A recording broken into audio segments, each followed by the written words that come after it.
Great. Well, welcome, everybody. Welcome to the first day of Words. It's good to see everybody out this morning on Sunday morning for one of our feature and one of the events that I'm really excited about at the Words Festival this year. I'm going to welcome our host, Rebecca Zandbergen, who everybody knows. She has worked for CBC for more than 15 years. She comes to us from CBC Kelowna, where she hosted the popular afternoon show Radio West. Rebecca helped launch the program back in 2011. Rebecca grew up in rural Ontario and spent many years in Ottawa, graduating from Carleton University's journalism program. She also spent 3 years at the CBC there, hosting, news reading, and reporting. Rebecca has worked in CBC stations all over the country, including a stop just down the highway from London and Windsor. She's also spent time in CBC bureaus in Halifax, Iqaluit, and Whitehorse. She also teaches journalism, most recently at Carleton University. And she's also taught at the National University in Rwanda and Cape Peninsula University of Technology in South Africa. And she's also filed radio documentaries from Rwanda and South Africa. I'm going to turn everything over to Rebecca. Wow.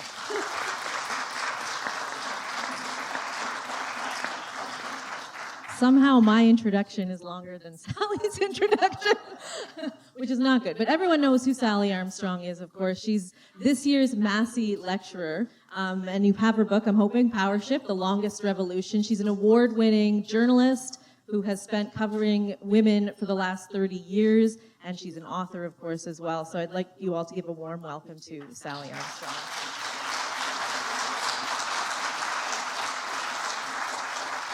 Now we're just going to, Sally and I were just having an amazing conversation out in the lobby that I wish just could have been mic'd and we would have continued out there because we were having a lovely conversation. But I started actually just outside and I asked her sort of if the Massey Lecturer folks gave her a mandate. What was the mandate? And so I'd like you to answer that again. What was your mandate with this very difficult task that you had? Well, there's always an assignment with the Massey Lecturer, and they get together, Massey College and House of Anansi Press and CBC, although CBC run everything, and they decide on a topic that's on the minds of the people. And this topic, this was the exciting part for me because the topic was women and girls. And as Rebecca said, I've been covering this for 30 years, and if it's chosen by the Masseys, it must mean we're finally in the zeitgeist and someone's going to pay attention to the issues. So my mandate was to go back to the cave dwellers, and as I said last night, that's the first thing I discovered, no one dwells in the caves, but to go back to that period and find out why and how were women oppressed in the first place? How did they sustain that oppression? Where are women today, and how do we get to tomorrow? So it was a pretty big assignment. Mm-hmm. And what you discovered early on is that women weren't always oppressed. In fact, 10,000 years ago, they weren't. We were equals to men. Is that right? This is a really exciting part of doing this Massey lecture because the data we have on the Stone Age, the Pleistocene, the Paleolithic period was all done by men. And that's okay, but the problem is they only did it about men. They simply didn't look at what the women were doing. And we kind of expect that, right? Even medical research didn't look at what we were doing until about 10 years ago. I mean, the crash test dummy is a guy, for heaven's sakes. So all that money we spent on vehicle safety is working for men, but it doesn't work for women. So we were simply left out of the data. And when you're left out, you end up on the sideline. And therefore, you're never considered to be a leader, to be strong, to be smart, to be capable. All of that is left out of the research. So what's happened, and this is where I got lucky. Frankly, I've been writing about women for so long. When they gave me the Massey lecture, I thought, I already know everything. Isn't that the way 16-year-olds talk? Anyway, I got lucky because now women are anthropologists and archaeologists, and so are young men. And the young men and the women are reopening those files. And I just got lucky. You know, there's one of them, she's a professor at the University of Victoria. And I was a little nervous about calling. After all, you know, these people in these ivory towers, and I'm only a journalist, and I thought they're going to say, oh, buzz off, who wants to be talking to you? But I called this woman, her name's April Noel, and she did an enormous amount of work on the statues we found from those years. And she showed how our determination of those statues says more about who we are than who they are, because we saw them as overly busty and big hips and big labia. And anyway, she's a very interesting anthropologist. And she emptied her files to me, and then she put me in touch with archaeologists and anthropologists all around the world that had the answers to the questions I was looking for the early part of the research. So it was very exciting, because what their research shows now is there was absolute equality until 10,000 years ago. Now, do you want me to go on with how it... I do, because that's very interesting, I think. So here's what happened. Tell me more. 10,000 years ago, it was the end of the Stone Age and the beginning of what they call the agriculture era. And it's the first time that they had enough food to make surplus. It was the first time they didn't have to kill today, eat today to survive till tomorrow. And once they had surplus and they could store the food, and you know what? Also, I found a little bit of a sidebar, and I couldn't put it in because I really can't prove it, but it was the women who realized that bird droppings had seeds in them, and they collected them, and they put them in rows, and they grew, and then they grew again. And that sounds to me like farming, so I want to say that women invented farming, but I can't. I think they did. Anyway, so they had enough food for surplus, and once you have that, then you have more time to think about what else you need. And they were able to think more to the future. And what they knew they needed were laborers. And the men began acquiring the pregnant women, protecting them to get that laborer to do the work. And that was the beginning of patriarchy. And the men at the same time started privatizing the land. And that was the beginning of oppression of women. And what they didn't do, religion finished off. And that's how it started. Okay, we'll get to the religion bit in a minute. But one of the things I heard you do an interview with Matt Galloway, talking a little bit about the cave drawings and how there's always this assumption that men did the drawings in the caves. But in fact, I think it's something like 2/3 of the drawings were done by women? At least 2/3 were done by women. And they know now because they can measure bone widths and sections of your hand. They were not only done by the women. I met an anthropologist, and this is the last part of the book. I just love this part, because a lot of the book is pretty hard facts about what's happened along the way. Mind you, some really good stories. You have to ask me to tell you the story about the nun with the blue teeth. Anyway, this woman, she is the world expert in what's called fluting. So fluting is when you put ochre in one hand, and you put your other hand on the cave wall, and you blow the ochre over your hand, and you leave a handprint. But she studies those prints in terms of relationship and intimacy. Imagine. But in doing it, she came to a conclusion that really knocked me out. Her favorite fluter was a 4-year-old girl, and that girl fluted with 2 hands. And it's as though you're in the shower and the door steams up, and you go like this in the steam on the shower door. That's what the fluting was. And she was studying this, and she said she'd been studying it for a very long time, when it occurred to her that she hadn't considered who was holding this child's light. Because they're in the pitch black of a cave. There's no evidence of a fire on the floor. She could find no reason that this child had light. She said someone was holding her light. And what I really liked about it was her conclusion that everything we do in our lives, everything big, everything small, everything in between, someone's holding your light. And I thought, for all the work I've been doing about women and girls, whether you're in the boardroom or the bedroom or the classroom, someone's holding your light. And it led to the conclusion I was coming to in the Massey Lectures. I just have to go back to tell you another story. I had to do a story in Afghanistan about a group called Young Women for Change. This is maybe 5 years ago. And I was dazzled that, imagine, in Afghanistan, these young kids are getting together saying, the way we did, we have to have change around here. Well, I went to their place to meet with them, and half of the people in the room were young men. I said, what are you doing with men in here? And they said to me, we will never get to the finish line unless we walk together. These are girls in Afghanistan. They are not advantaged, let me put it to you that way. But I thought, what a wise conclusion. Well, 6 months later, I was in Cairo doing the story on Tahrir Square and the catastrophe that came out of that. And there's a group there, it's called the Nasser Center for Feminist Studies. And whenever I'm there, I go and visit them because they're doing such spectacular things. They're stirring up the pot for sure. In fact, some of them have now been arrested, God forbid. But these are the people who are making sustainable change, I believe, in a country that didn't used to treat their women like this. And I went to see them. And guess what? Half were young men. I said, you're recruiting the guys? And they said, yeah. They said the same thing. We can't accomplish this unless humanity comes together. And I thought it was so wise. So to come back to the caves and the fluting and this woman's conclusion that someone's holding your light, that was the conclusion of my Massey lecture, that until the men and the women walk together, because we've held each other's lights, we won't get to the finish line, but we're that close to the finish line.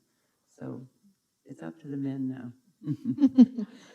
You say that in the first page of your book, actually, that I'm just going to see if I can find it, but it says there's never been a better time in human history to be a woman. You make that conclusion as the first page here. Why? I mean, that's a big question, but why do you think we are that close to the finish line?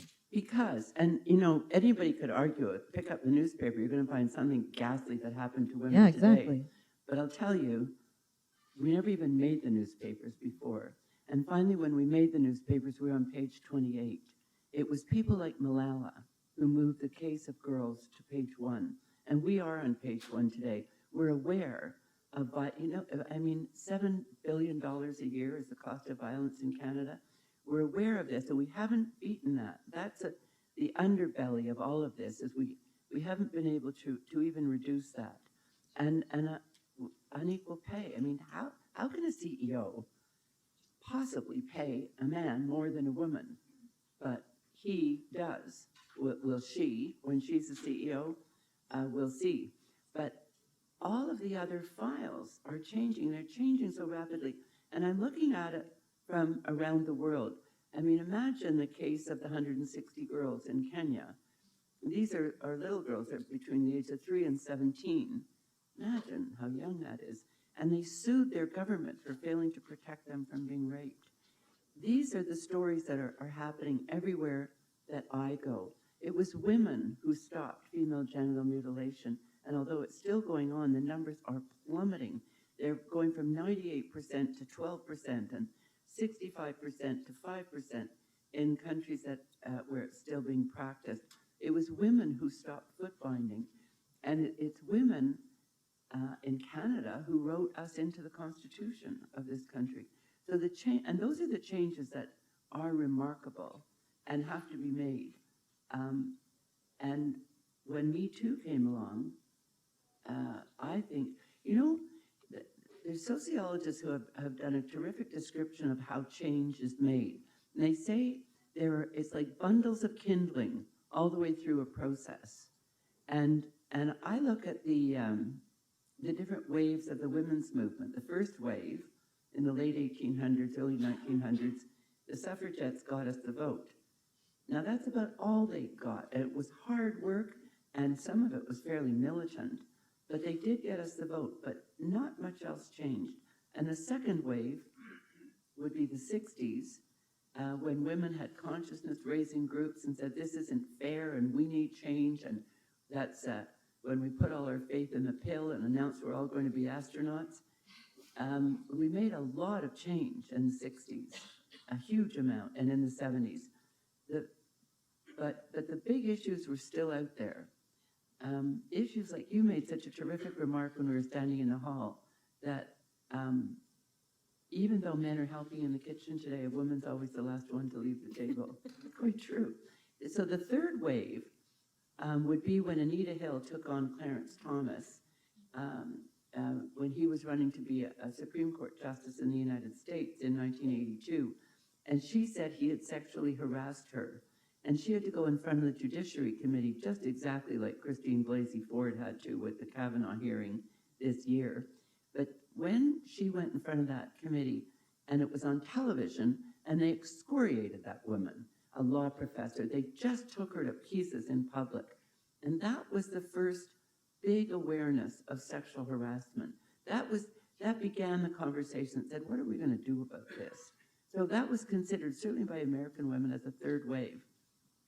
This fourth wave, this is the wave that got liftoff. This is intersectionality. This is all the women all over the world. There's a lot of talk about the fact that the first three waves of the women's movement was done by single groups of women, mostly white privileged women. But this wave it includes Indigenous women and women of color and LGBTQ and all the different groups, disabled women and poor women and women in different cultures, because that's the only way to make a change so big that it affects half the world. And this created #feminism, Me Too, Time's Up, and this one got liftoff. So to come back to the bundles, I'm even amazed I remembered where I was at the beginning of that. These sociologists claim that all of those are bundles of kindling, and eventually the kindling comes together and becomes a bonfire. And I dare say Donald Trump struck the match that lit the bonfire this time, because now it is burning. I'm curious, because you say with such confidence that this is the best time, and what we just heard you say with a lot of chutzpah that it's true. But I'm wondering, do you get pushback from other groups, from women, from feminists who say, no, like we've still got a long way to go? I mean, you must have felt some pushback on your assertion. I do, but I'm right. I don't mean it like that. I do. People say, oh, come on, didn't you hear that a girl was raped last week? Well, of course I did. I'm looking at changes the world over and right here. It's happening right in front of us. And you know, when you think of, well, this gets into another topic, but I'll explain where my theory comes from. We've always depended on political will and public will to change things up. We depend on the politician to use the pen to get the stop sign or build a shelter or change the law. And public will, and I know a lot of women in this group have been part of this, we push them. We march and we sign petitions and we write our letters to push the politician to do what we think has to be done. And that's been the way. And it's been reasonably effective. But what I've noticed in the last 5 or 6 or 7 years, and I've noticed it all over the world, it's personal will. And that's what's driving the bus for change today. And that's what I would say to people who say, oh yeah, I don't think you're right. Young people, especially young women, are saying what you're doing is not okay with me. And Malala Yousafzai would be a good example. Greta Thunberg is another fabulous example. Malala didn't become the world's daughter, which she certainly did, because someone in the Swat Valley said, let's have a march and insist that girls go to school. And she didn't become the world's daughter because a politician insisted girls go to school. She went to school because she wanted to learn to think for herself. And the Taliban told her, you go to school, we'll shoot you. And she said the last thing she heard on the bus that day was a voice saying, which one's Malala? And those thugs who claim they act in the name of God shot a 15-year-old girl in the head because she wanted to learn to read. I mean, how much more clear do we need to be? The President of the United States is negotiating peace with the Taliban. I mean, if that's not an oxymoron, I don't know what is. So there is pushback, but it's this personal will I'm seeing everywhere. And it's mostly young women, also young men saying, what you're doing is not okay with me. And it's like a virus. It's everywhere. I mean, I work in some very dark places in the world. And even in those dark places, I work in the bush or in places that don't have access to cities. And it's there too. It's happening. You can feel it. You can see it. You talk about sort of social media and the Me Too movement being that part of this wave we're in now. But it's that social media that allows for sort of the proliferation of terrible things too, right? Like the alt-right movement that sometimes can speak poorly of women, I think is fair to say, or incel culture sort of has grown through social media. So is that sort of the ugly side of women getting to where they are? Well, of course it is. And that kind of incel and Steve Bannon and the like, they'll always exist. It's up to us what we decide to do about them. And instead of saying, oh, well, there's nothing I can do about that, the difference today is people are saying, yes, there is something I can do about it. And social media, I mean, it's a terrific example. And we're so used to it. We're so dependent on it. We get so much data from it. You're having a conversation. Someone says, well, what year, we were just driving here last night, and someone said, what year did the shuttle go down? Because my son Peter covered that, and we were having that conversation. I said, oh, just a minute. I looked it up on my phone, and of course there it was. But there's a lot of danger in the bullying and the lies that go on social media. And they have to be addressed. Of course, they have to be addressed. And are we going to have to bring in laws, which none of us want? I mean, on social media, everybody's a writer, everyone's a doctor. God knows, my older sister is a doctor now, and she can tell you everything that's wrong with you, and how to fix it. But we don't want to police it, but we will probably have to. You have worked in, as you said, some of the darkest corners of this earth, and you're witnessing change even in those corners, you say. So what have you learned about the resilience of women in some of the places you have been? Oh, that's such a lovely, I love that question. I hope I can answer it properly, because this is an emotional side of my job. You know, whether I'm in Africa or Asia or even, you know, the North or campuses, there's so much sameness. I tend to meet women, whether I'm with an interpreter or sometimes we just have to figure it out with hand signing, or someone luckily speaks English in the tribe. But we always meet in the same places. We always meet at the cook stove, or we meet at the river where someone's collecting water, or we meet in the field where someone's weeding. And invariably, these days, women have a meeting house. I know in the village of Malikunda Bambara in Senegal, these are the women who first eradicated female genital cutting. They call it cutting there because they speak French there, and it's known as excision. And so they have this little room, it's painted yellow, and everything in it is everything that would be in your kitchen and mine. There's a to-do list on the wall. There are those great posters of how to live your life better. There are drawings that children have made. And I thought, you know what? You could be in New York. You could be in London, Ontario. And these women have the same conversation. You know what we have to do? We've got to get that school built, or we've got to get that piece made. Or there's so much sameness from women who have no advantages at all compared to what we think we have, and their need to make change. I find it stunning. You know, it's a very sad story about a little girl called Lima, and she lived in the Shamali Plains, north of Kabul in Afghanistan, and the Taliban killed her mother, her father, and her grandmother, and she was left to take care of 4 little kids. Lima was 16, but the kids were, I think, it's quite a long time since I did the story. I'm thinking 6, 8, 10, 12, something like that. And I met Lima at the river, and she was getting water. And we started to talk at the river, and we talked all the way back up to the village. And she was telling me quite cheerfully what she did in order to feed these kids. They had nothing. There's war going on.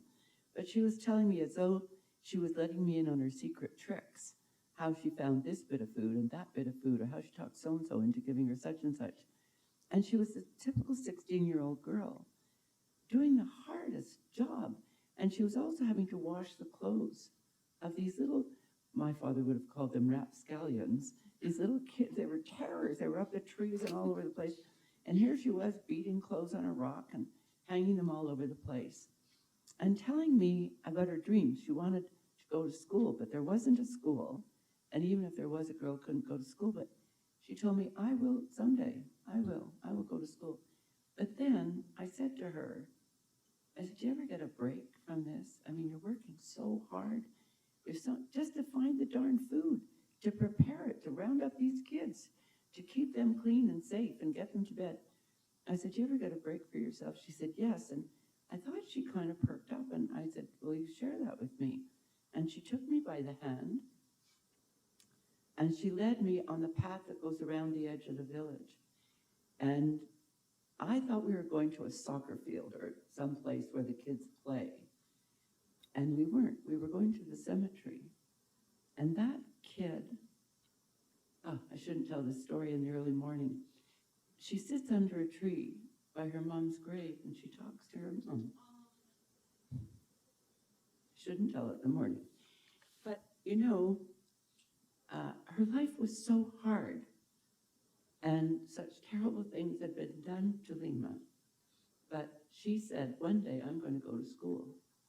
She had hope, and anyway, I stayed in touch with her, that girl. You did? Mm-hmm. And what have you learned about her since? Well, the next part of the story doesn't show me in very good light. I wasn't doing another story on her, but I happened to be going by the Chamali Plains, and I was in a car. So I loaded the car with groceries to the roof, and I had fabric and things I could get in Kabul to take to her. And it was wintertime, and there's no heat, for heaven's sakes. They're living in mud brick places with no heat. It was so cold, and that frost was in the air, you know, when you blow and you make frost in the air. So as we're driving into the village, this is too long, this story, I'll go fast. As we're driving into the village, a man is walking out of the village toward the highway, and he sees us, and he puts his hand up, and we stop. And he leans into the car, he sees me, and he says, Lima, gone. I was out of my mind. What do you mean Lima's gone? What about the kids? What about this? What about that? Lima gone. So we get into the village, and I find her uncle, and he said, Lima's married. She's married to, you know, her father's brother's son's uncle, and she'd married this older man, and I knew she didn't want to do that. I was furious. I don't know if I was more mad about him letting that happen or not finding Lima and having all these groceries. I was really angry. I said, how could you let that happen? You're her uncle. You were here to protect her. Her father's your brother. And you let this. I was really angry, and it's none of my business. But I was blabbing away about this. And I said to the guy I came with, we might as well go. And he said, what about the groceries? I said, I'm not giving him my groceries. This is the part where I look really bad. And the driver said, Sally, for God's sakes, they're hungry. I said, oh, all right. So I'm pulling the bags out of the backseat of the car and banging them into this uncle. I said, you should have taken care of Lima. You had no business letting her be married. I'm piling groceries into him. He's happily taking the groceries. And I got to the end of my tirade and said, all I wanted to do was talk to her, you know. And the uncle said, then phone her. I said, what? And she was married, and they'd moved to Iran, and she had a cell phone. So then I got back in touch with Lima, and it's easier to mail parcels to Iran than it is to the Chamali Plains. And do you know what happened to her siblings? Well, her siblings are with the uncle. Yeah. These are difficult stories, and they play on the back of your eyelids, you know. You meet these people, and they share their agony with you. And I really admire them, and they teach me so much that I feel really lucky to have the job. Tell me about the nun with the blue teeth story. Oh my God, this is the best story. So in 1989, a construction boss in Germany is building, I think, a shopping center, and they start digging up the earth, and they come across a cemetery. And there are rules about cemeteries. You have to store the skeletons you find, and you have to put all the evidence away. It's good. It's an international rule. So that's what they do. But the more they dig, the more they find. And they find this cemetery is attached to a women's monastery. So they have more things to store away. Now, archaeologists and anthropologists are interested in these things only because they want to date them. They want to know how old that cemetery is. So one skeleton, known as B78, by the way, my new best friend, Miss B78. This skeleton's brought up, and they carbon date the skeleton. They find out, one, it's a woman. Two, she's a nun, because there's religious things. What? Oh, I thought someone said I couldn't. So it's a nun, it's a woman, there are religious things buried with her. But she has blue teeth. And they think, why does she have blue teeth? And someone said, oh, it's probably azurite. And they pack her away to where they're going to store these skeletons. And not much more is done. It takes until from 89 to 92 to finish excavating this site. So anthropologists and archaeologists are aware, but they don't know what to do about the blue teeth. So go all the way to 2011. I said to this woman, your deadlines are a little better than mine. All the way to 2011, and she has a new method of looking at something like blue teeth. And she's an anthropologist at York University in England. She says, where's that nun with the blue teeth? Pull her up.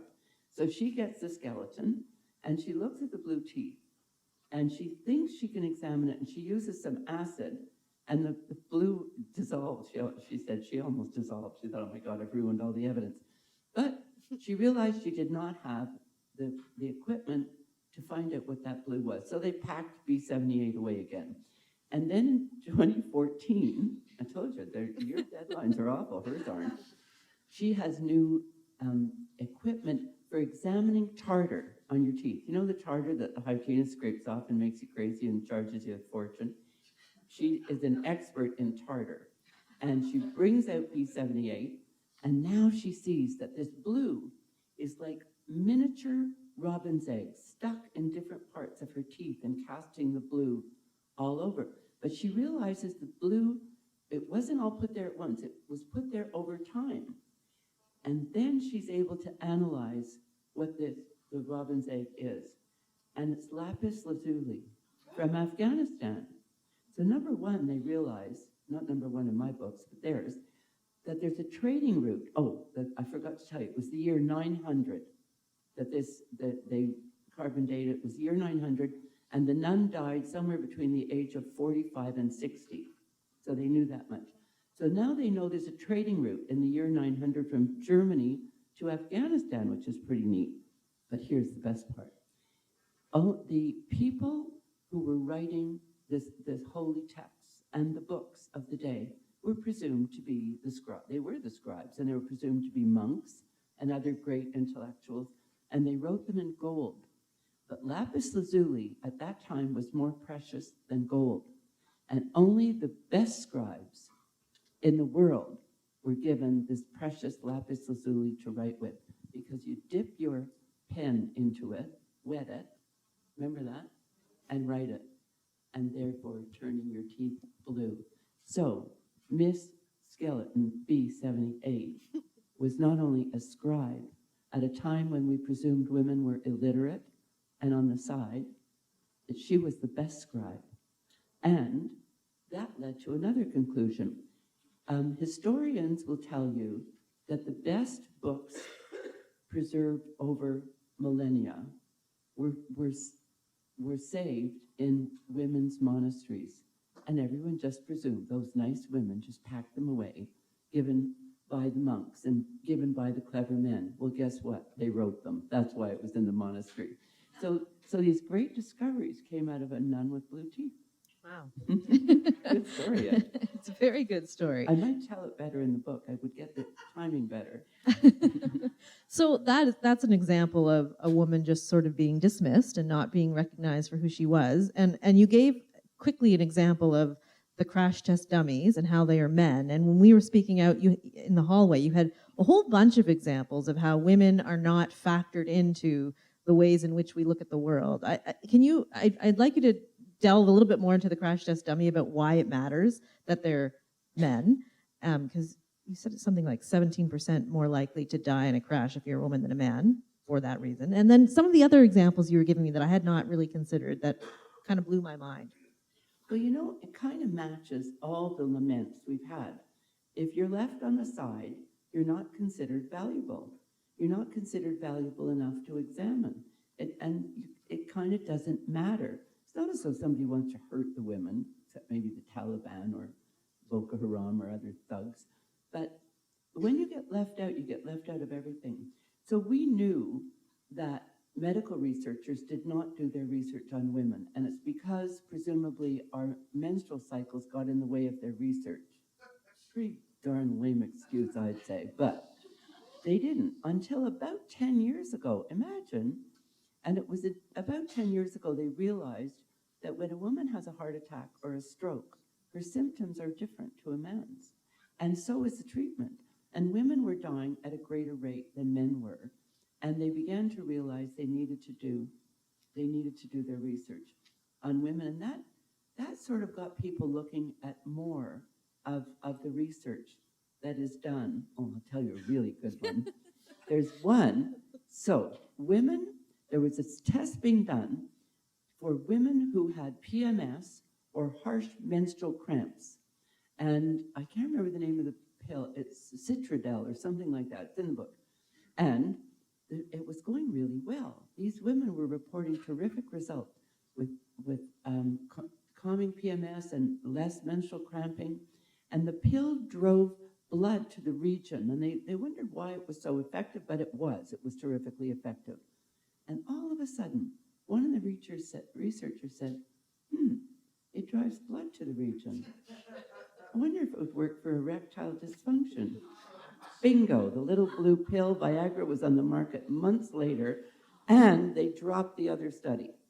They dropped the study on PMS and cramps because they said it's not a public health problem. Viagra is. So it's that kind of thing. And you asked for more about the crash test dummy. The crash test dummy is a man. So he's bigger and heavier than most women. And he sits farther back in the seat than most women sit. And we're much closer to the wheel.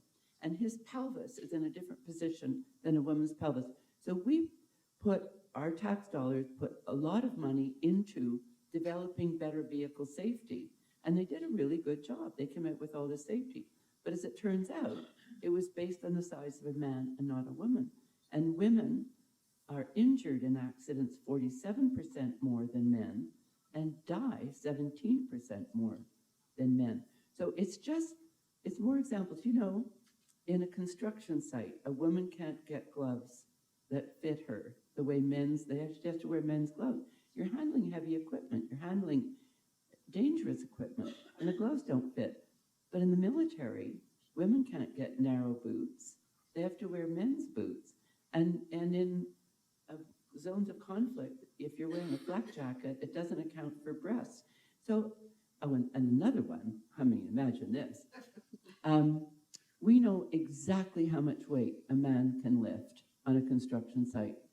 We have no idea the effect of the fumes of nail polish remover on mani-pedi workers, and which one of us has not been there several times a year or a month. So it's this sidelining. There's so many examples, and I guess that one of them, I had to pull my manuscript back because I had to add it. Remember, they were going to have that all-women spacewalk, and it was going to be women at NASA directing it, and women in cyberspace, and 2 women astronauts. And an hour before they were to go out and dangle 600 kilometers or something above or 166 kilometers above the Earth, they realized they only had one suit that fit a woman in 2019. I mean, how can that be? Yeah. It's shocking. They did what they call blind auditions for symphonies, and found out when they did blind auditions, they hired 50% more women. Wow. So it's something. Well, you know the actress Gina Davis? Mm-hmm. She's told me that when she played in Thelma and Louise, and when she played in League of Our Own, she said, my life changed. People saw me differently. They treated me differently. And she said, I decided I had to do something about that. And she was teasing me. She said, you can go around the world writing these stories and try to change people's minds. But she said, I'm in the movie business. All I can do is change my business. So she did a survey and found out that if there's 17% women in a crowd scene in the movie, it is considered too many women. It has to be below 17%. So she now made it her raison d'etre to change all of this, and she opened an institute. And her slogan is, if you can see it, you can be it. And she's moving in that direction. Her example was the forensic police. And she said those shows on TV now that are about forensics invariably have women stars. And she said, look at the universities and see the number of women registered for those courses, and it's the highest. One of the things you said, and I think it's a good place to sort of segue to a conclusion, and then maybe we'll have some time for some questions too, and that is that men are going to get women to the finish line. And I'm curious too, because you're a mom, and you have at least one son. One son? One son. One son, two daughters. Okay. So I'm curious, as a mom who raised a boy, how do you make sure you raise a son who's going to walk to the finish line with women? It's not that complicated. And I don't think many men really see it as complicated. I think it's the men who are afraid that they have to give something up in order to let women go forward. They're the ones that are leading the drill. In Afghanistan, I remember a man telling me he figured if I had human rights, he had to give up his. But you don't. And I think that if boys are raised in a house where there's fairness to women, and it's an equal opportunity household, they will walk beside women. And I think it's going to be that switchover that will take us to the finish line. I think young men today do a lot more in raising the children than they did in the past. And I think they have a stronger stake in the future because of the equality of women. But there are still young men who are worried in the workplace that some girl is going to get that job instead of me. And yet, we don't need any more studies on the value of equality in the workplace. It's clear if you have women on the board, if you have women in the C-suite, and it's not that women know better than men. Women know different. We bring a new set of ideas to the table. It's like saying we're not hiring anyone that was born between June and December. It's just crazy to leave out half the ideas. And I think many men know that, and some men worry, but they're going to have to move along with it, because every single study done has said the corporation will make more money if you work with equality. And I think money always wins, so money will probably win. And so you think men in general are ready to support women and move in that direction to get us to the finish line? I certainly do. Yesterday, I was in a class in Aurora, Ontario. At the last Massey Lecture in Toronto, in Kerner Hall, they had questions on your nodding your head. You're probably there. Wasn't that terrific? Well, I went yesterday. So here's what happened. At the end of the Massey Lecture, there's questions. And in Kerner Hall, it's a very big place, they're lining up on both sides. And the Nella Ayed, who was the host, said, last question. And she pointed. And I thought the person standing over there was the person in, I have to admit, a jacket I thought was pretty fabulous. I was kind of coveting the jacket. But as soon as they said over there, the jacket moved out of the way, and there was this little girl. And she told me her name, and she's 12, and she's doing a project at school on sexism. And she said, my question to you is, how do I get the boys to listen to me? It was really, wasn't it lovely? Everybody applauded. And she was kind of like a little Greta, wasn't she? So I went over to her, and I gave her my advice. That, we should let the boys know they don't have to save the world all by themselves, that we're there and we can work just as hard as they do, and how to speak to a boy who speaks back to you like that. And I said, and if you want, meet me afterwards, tell me where your school is, and I'll come and we'll talk to the boys together. And you went yesterday. And CBC just glommed right onto that. So we went yesterday with 2 cameras, a sound man, and a director. And I thought, you're going to scare the heck out of these kids. That's amazing. But honestly, they were fabulous. This girl, Gwen Allen, gave her presentation. And she really, I think I'd forgotten. I was a teacher. This now judge was one of my students, Deb Livingstone. I think I'd forgotten the distance we've traveled even in the classroom. This young girl gave a terrific presentation, and her class were riveted. And the boys asked terrific questions, especially around money. And it was as though they hadn't considered it before.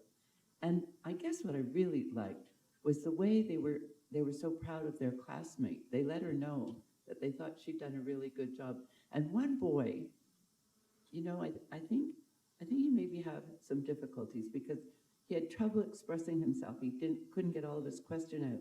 But every time she gave a quite lengthy and quite brilliant answer, he'd go like this to her. I thought, well, good for you. Yeah. That's incredible. Yeah, it'll be on, I don't know what it'll be on. It'll be on something CBC. Nice. All right, I want to open it up if there are questions out there for Sally Armstrong. Is there a roving mic around? There's a question here anyway. I don't know if we have a mic. Do you want to stand up? Yes. We're in a kind of a mist of patriarchy going so extreme, and then we have the women's movement moving nicely to take place, legitimate place in society and reaching peak levels. How do we reconcile these two opposing sides now? You know, chapter 4 or lecture 4 was about the effect of populism on women, and the populism that we're seeing in the United States under President Trump. In Brazil, the president of Brazil said to his cabinet minister, "I wouldn't rape you because you're ugly." The president of Brazil. The president of the Philippines said to his soldiers, "You can shoot women, but shoot them in the vagina." The president of Poland said, "Go home and breed like rabbits. We don't want those foreigners here." Hungary said the same thing. So these are significant. They're significant because these people got voted into power. And you have to wonder what was on the minds of people that wanted a president who would say, well, I can't even repeat what Trump said about women. This is a huge problem, but the sociologists are claiming that this was the match that lit the bonfire, because women have responded in numbers they've never responded before. Look at the 5 million woman march on Washington. And a woman was just elected president of Slovenia, and she gave her acceptance speech in 5 languages. One was the language of the people there. The other 4 were the languages of the people that her opponent was trying to get rid of because they're immigrants. So there is pushback. And if I were a betting woman, I would say there's going to be a lot more pushback in the coming days. Because if there's one thing women are good at, it's organizing. We do Girlfriend better than anybody. And we gather our people together. And now we have a platform. You know that Steve Bannon, weird guy, he said this a year ago. So he said the biggest danger to Donald Trump is Oprah Winfrey. And he said the next election is not going to be the Democrats versus the Republicans. It's going to be the matriarchy versus the patriarchy. I hope he's right. She's got more money than he does. All right, we have another question right here. There is a mic. He's running to yours. I think they want to mic it for audio purposes. I'm in a choir. I can sing. You said that this is the best time to be a woman, yet there's all these other things need to be done. So you imagine a time somewhere down the line where you say now is the best time to be a woman, not that time of, not now, but this other time that we're living in. Are you saying when will there be absolute equality? Do I imagine that? Is there another time coming that's going to be the even better time? Yes, I believe so. And I believe it's coming quickly. I think these things, once they get a little speed behind them, they move faster and faster down the track. Look at companies. I mean, Deloitte is the one that I was just examining the other day. They've brought in this training program for their employees. It's there. It's happening. It's time. And the companies that are embracing it are the ones that are going to do better. You can just see it everywhere. And of course, there's terrible examples of hideous things that happened to him. And I shared a podium the other night with Robin Doolittle from the Globe and Mail, who did that huge story on Unfounded. And there's terrible stories that someone doesn't believe you when you've been raped. And we have to tackle that, but we are tackling it. And I think that's the difference. And if someone doesn't believe you, they're going to wind up in the Globe and Mail being investigated by Robin Doolittle. So. Is there another? I realize we didn't tackle religion, and we don't have a lot of time left, but I feel like that was not the right thing. Did you want to talk about how religion at all? I know it's a whole lecture, but you know what? I can say it quickly. That is lecture number 3. There is not a holy book that's been written that isn't negative to women. The Bible is, the Quran is, the Torah is. They all are. And if you want to call Confucianism a religion, my God, it is so bad for women. And all of that is recorded. And we know that to be true. So I have 2 things, because I know time is short. If we think that we shouldn't be talking about those things, if we're religious people and we're upset that anyone is questioning the Bible, why don't we change it? Heaven knows we changed that glorious St. James version of the Bible to a language that we speak at the 5 and dime on the corner. So why don't we change things? St. Paul apparently didn't say, his followers say he didn't say the things that are written in the Bible. Then say so, write it, change it. That's on the negative side. But I was at an event in Ottawa the other day, and a woman stood up. We had been talking a lot about the chapter on religion. And she said, is there anything good about religion? And I really felt ashamed of myself that I should have included that in chapter 3. Because when you think of the tremendous amount of good that our mosques and churches and synagogues do, I mean, how many Syrians are thankfully settling in this country because of the goodness of people in our religious institutions? So I felt a bit ashamed that I hadn't commented on that, because religion's taking a pretty big hit these days, and yet the people who gather to worship, they do so, I believe, in goodness, and they share that with people who are in need. So that'll be my final thing on religion. are there any other questions? Here, the young woman in the front. Here, there's a microphone.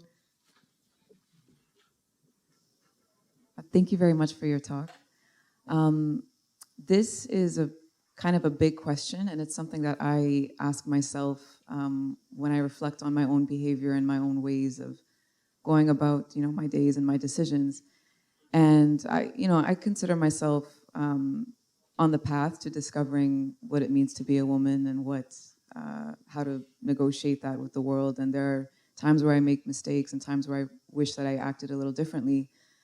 At the same time, I notice my achievements and where I do well, and I try to praise myself for that. But when I look at other women who are in my age bracket, in my generation, and maybe not, just on their own path, there are always this tendency, I think, that women tend to have, which is this voice inside which just tells you to be quiet or to hold yourself back. It's like that negative element we have in our psyche, which I don't hold us to blame for at all. And I don't know whether that's evolutionary or it's biology or it's social. It's a mix of all these things.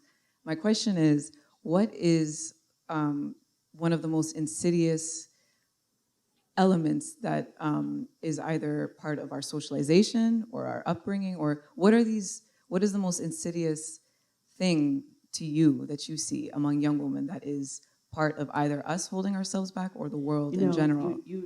You are commenting on something every single one of us can relate to. And I can't put it in terms of the most insidious, but your comment about that voice saying, be quiet, it's not your business, don't make waves. It's in all of us. And the business of, if I dress like that, I'm going to be treated like a whore, so I better dress like the other. And that's always been there, and it's up to us to defeat it. And I can tell you, your most powerful tool is your voice. That is your most powerful tool. You don't have to burn down cars and and throw sticks in the street. Your voice, especially these young women saying what you're doing is not okay with me. This is really powerful, and people are listening. And I think people are talking back. And you don't have to be rude. You know what? People who are polite, I think, kind of shock everyone else into listening. But I'll dress the way I want, and you dress the way you want. And I will say what I think is wrong when I have information, and I'm being, reasonable, and you say what you think is wrong. And don't you be putting me to one side because you think I can't do what I want to do and what I think is right for me. And I think that climate is what is being nourished in our schools today and in our universities. And as much as you probably saw the documentary Kirby Dick made called The Hunting Ground, and it was about the tremendous amount of sexual assault on campuses. And what he discovered was that it was going on because nobody wanted to do anything about it, because they didn't want their funders thinking that something naughty was going on the campus, and they wouldn't give their $100 million. And he exposed that in The Hunting Ground. But even at the end of it, he opened it with the raping of a girl called Erica at the Florida State University, and she was raped by the captain of the football team. And 5 years later, at the end of the documentary, that same guy, this year, 2019, is playing for the Tampa Bay Buccaneers, and he's making $21 million a year. These things happen, but they're finding their way into print, and they're being talked about. So your voice is the best tool you have to make change. Thank you. Don't let anyone tell you what to wear. Okay, I think unfortunately we've run out of time because I think this room might be needed for the next session. But can we give a warm round of applause for Sally Armstrong? Thank you so much.